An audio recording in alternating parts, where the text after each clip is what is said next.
Продолжая тему благотворительности, волонтерское движение «Эстафета добра» продолжает свое дело. Партия «За женщин России» подарила частичку тепла реабилитационному центру «Харысхал» в Мирном. Съемочная группа наших коллег узнала, кому передали эстафетную палочку в этот раз. Муза Романова, директор Харысхала, уже знает, что будут читать дети следующие полгода.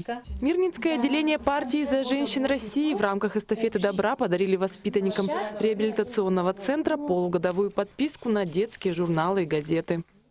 Действительно, мы с удовольствием откликнулись, наша партия, на эстафету добра, которую организовал Союз женщин Мирнинского района.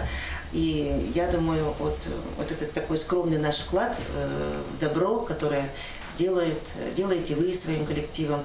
Мы надеемся, что он пойдет на пользу и послужит тоже делу добра. Детские газеты и журналы в Харысхал приходят, но финансы ограничены, подписка поэтому невелика. Теперь дети будут читать больше. Помочь нуждающимся можно прямо сегодня. Если не знаете как, вам подскажут в социальном отделе администрации района. А эстафетная палочка уже передана в следующие добрые руки.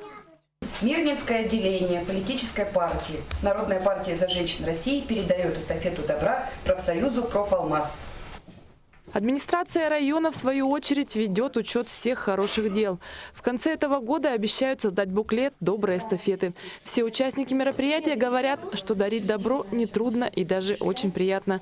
Делать мир чуточку счастливее своими руками. Елизавета Кочетова, Роман Ларин, телеканал «Алмазный край».